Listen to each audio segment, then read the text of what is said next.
Hey guys, welcome back to my channel. അപ്പോൾ ഇന്നത്തെ video എന്താണെന്ന് വെച്ചാൽ ഇതാണ് കേട്ടോ. അപ്പോൾ ഇത് നമ്മുടെ കാലിയായ കംഫർട്ട് ബോട്ടിലാണ്. അപ്പോൾ ഇത് വെച്ചിട്ടാണ് ഇന്നത്തെ സംഭവം ഞാൻ ഉണ്ടാക്കാൻ പോകുന്നത്. അപ്പോൾ നമുക്ക് എന്തായാലും വീഡിയോയിലോട്ട് പോകാം.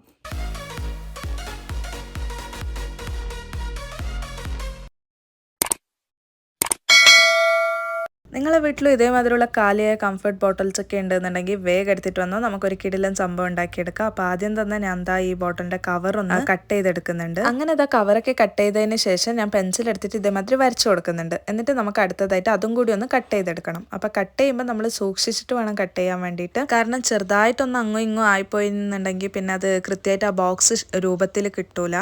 അപ്പോൾ നമുക്കിതൊന്ന് ബോക്സ് ഷേപ്പിൽ വേണം കട്ട് ചെയ്തെടുക്കാൻ. ഇങ്ങനെ കട്ട് ചെയ്തെടുക്കുന്ന സമയത്ത് രണ്ട് ഭാഗമായിട്ട് കിട്ടും. ഇപ്പോൾ ഇതൊരു ബോക്സും ഇനിയൊരു ബോക്സും ഇതേമാതിരി നമുക്ക് ഉണ്ടായി കിട്ടും കേട്ടോ. അപ്പോൾ ഞാനത് കട്ട് ചെയ്തെടുത്ത സമയത്ത് അതിൻ്റെ ഷേപ്പ് ഒന്ന് കറക്റ്റായിട്ട് ഉണ്ടായിട്ടില്ല. അതുകൊണ്ട് ഞാൻ വീണ്ടും ഒന്ന് കട്ട് ചെയ്തിട്ട് ഒന്ന് കറക്റ്റ് ഷേപ്പിൽ ഞാനിങ്ങനെ ഉണ്ടാക്കിയെടുക്കുന്നുണ്ട് കേട്ടോ. ഇനി അടുത്തതായിട്ട് ഇതേമാതിരിയുള്ള ഒരു കാർഡ്ബോർഡ് ഷീറ്റ് എടുത്തിട്ട് ഞാൻ ആ കട്ട് ചെയ്ത ആ ഒരു ബോക്സ് അതിലേക്ക് ഒട്ടിച്ചു കൊടുക്കുന്നുണ്ട്. ഞാൻ ഫെവിക്കോൾ വെച്ചിട്ടാണ് കേട്ടോ ഒട്ടിച്ചു കൊടുക്കുന്നത്. ഏറ്റവും ബെറ്റർ ഗ്ലൂ ഗൺ അല്ലെങ്കിൽ പിന്നെ ഫെവിക്വിക്ക് ഒക്കെ വെച്ച് ഒട്ടിക്കുന്നതാണ് ബെറ്റർ. കാരണം ഫെവിക്കോൾ ഡ്രൈ ആവാൻ വേണ്ടി ഒരുപാട് ടൈം എടുക്കുന്നുണ്ട് കേട്ടോ. ഞാൻ ഒരു ദിവസം മറ്റും വെച്ചു ഇത് ഡ്രൈ ആവാൻ വേണ്ടിയിട്ട്. അപ്പോൾ ഞാൻ ഇതേമാതിരി കാർഡ്ബോർഡ് ഷീറ്റൊക്കെ അതിൻ്റെ മുകളിലെടുത്ത് വെച്ചിട്ടുണ്ടായിരുന്നു, കറക്റ്റായിട്ട് സെറ്റായി കിട്ടാൻ വേണ്ടിയിട്ട്. ഒരു ഹാഫ് ഡേ കഴിഞ്ഞിട്ട് നോക്കിയാലും അത് അങ്ങ് സെറ്റായിട്ടുണ്ടായിട്ടില്ല. ഫെവിക്കോൾ അല്ല, അപ്പോൾ കുറച്ച് ടൈം എടുക്കും. പിന്നെ ഒരു ദിവസം ഞാൻ കംപ്ലീറ്റ്ലി ഡ്രൈ ആവാൻ വെച്ചു. അങ്ങനെ അത് ഡ്രൈ ആയി കിട്ടിയിട്ടുണ്ട്. പിന്നെ അടുത്തതായിട്ട് ആ നീളമുള്ള ആ ലെങ്ത് ഇല്ല, അത് അത്ര വലിയ ഷീറ്റ് വേണ്ടാന്ന് തോന്നി. അതുകൊണ്ട് ഞാനത് കട്ട് ചെയ്തെടുക്കുകയാണ് കേട്ടോ. കൃത്യ അളവിൽ ഒരു സ്ക്വയർ ഷേപ്പിൽ ഞാൻ ഇതേമാതിരി കട്ട് ചെയ്തെടുത്തിട്ടുണ്ട്. പിന്നെ അടിയിലും കൂടി ഒരു കുട്ടി കാർഡ്ബോർഡ് ഷീറ്റ് എടുത്തിട്ട് അതിന് കണക്ക് അളവിൽ ഞാൻ കട്ട് ചെയ്തിട്ട് ആ ഒരു സ്ട്രെയിറ്റ് നമുക്കത് വെക്കുമ്പോൾ ഒന്ന് സപ്പോർട്ടിന് വേണ്ടിയിട്ടാണ് ഇത് വെച്ച് കൊടുക്കുന്നത്. അല്ലെങ്കിൽ പിന്നെ ചിലപ്പോൾ അത് വികാൻ ചാൻസ് ഉണ്ട്. അതുകൊണ്ട് ഞാൻ സപ്പോർട്ടിന് വേണ്ടിയിട്ട് അവിടെ ഇതും കൂടി ഇങ്ങനെ സ്റ്റിക്ക് ചെയ്ത് കൊടുക്കുന്നുണ്ട് കേട്ടോ. അങ്ങനെ അതെല്ലാം കഴിഞ്ഞിട്ട് ഫൈനലി ഞാൻ ഇതിലേക്ക് പെയിൻറ് അടിച്ച് കൊടുക്കുന്നുണ്ട്. ഞാനിവിടെ യെല്ലോ കളർ പെയിൻ്റാണ് കേട്ടോ എടുത്തിട്ടുള്ളത്. കാരണം മറ്റേ യെല്ലോ ഡക്കല്ലേ അതിന് എന്താ പറയാന്നറിയില്ല, ഒരു യെല്ലോ തീമിലുള്ള ആ ഒരു രീതിയിൽ ഞാൻ ഉണ്ടാക്കാമെന്ന് വിചാരിക്കുകയാണ്. അതുകൊണ്ട് ഞാൻ ആദ്യം യെല്ലോ കളർ പെയിൻറ് അടിച്ച് കൊടുക്കുന്നുണ്ട് കേട്ടോ. അപ്പോൾ ഇത് ഫസ്റ്റ് കോട്ടാണ്. ഫസ്റ്റ് കോട്ട് ചെറുതായിട്ട് നമുക്ക് നീല കളറൊക്കെ ഇങ്ങനെ കാണുന്നുണ്ടാവും. അപ്പോൾ ഞാൻ ഫസ്റ്റ് കോട്ട് അടിച്ചിട്ട് അത് നല്ലതുപോലെ ഡ്രൈ ആക്കാൻ വെച്ചിട്ട് പിന്നെ അതിൻ്റെ മുകളിൽ വീണ്ടും സെക്കൻഡ് കോട്ട് അടിക്കുന്നുണ്ട് കേട്ടോ. ആ ബേസ് വന്ന ഭാഗത്തും പിന്നെ ആ മോൾ ഭാഗത്തും കൂടി ഞാൻ മഞ്ഞ കളർ തന്നെയാണ് അടിച്ചു കൊടുക്കുന്നത്. അപ്പോൾ ഗൈസ് ഫസ്റ്റ് കോട്ട് അടിച്ച സമയത്ത് ഇങ്ങനെയായിരുന്നു ഉണ്ടായത്.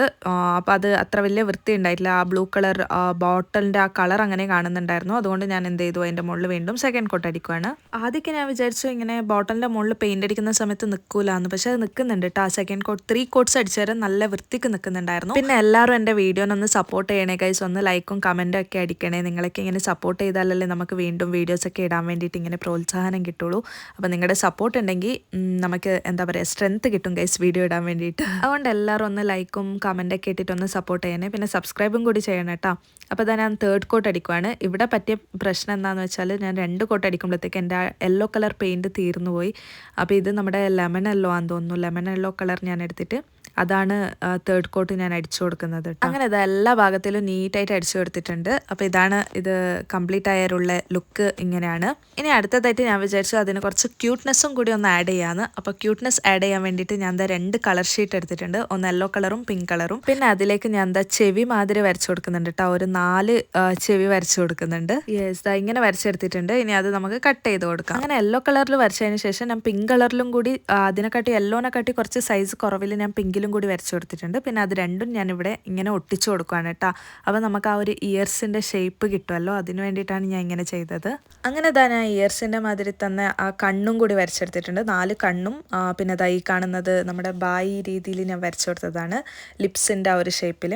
ആക്ച്വലി അത് ഹാർട്ട് ഷേപ്പാണ്. അപ്പോൾ ഇതും കൂടി ഒട്ടിച്ചിട്ട് നമുക്കൊരു ഫേസ് ലുക്ക് വരുത്താമെന്ന് ഞാൻ വിചാരിച്ചു. എന്നാലല്ലേ ഒരു ക്യൂട്ട്നെസ് കാണുമല്ലോ.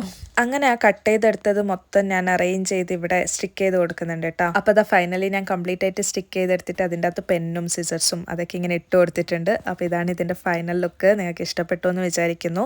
നിങ്ങളടുത്ത് ഇതേമാതിരി കംഫർട്ട് ബോട്ടിൽസ് ഒക്കെ ഉണ്ടെന്നുണ്ടെങ്കിൽ ഇനി കളയണ്ട കേട്ടോ. ഇതേമാതിരി എന്തെങ്കിലും നമുക്ക് ഇതേമാതിരി പെൻ സ്റ്റാൻഡ്സ് ഒക്കെ ഉണ്ടാക്കി വെക്കാം. അപ്പോൾ നിങ്ങൾക്ക് ഇഷ്ടപ്പെട്ടു എന്ന് വിചാരിക്കുന്നു. ഇഷ്ടപ്പെട്ടു എന്നുണ്ടെങ്കിൽ ലൈക്ക് ചെയ്യണം, ഷെയർ ചെയ്യണം, കമൻറ്റ് ചെയ്യണം ഗൈസ്. പിന്നെ സബ്സ്ക്രൈബ് ചെയ്യാൻ മറക്കരുതേ. അപ്പോൾ ഇനി അടുത്ത വീഡിയോയിൽ കാണുന്നവരെ ബൈ.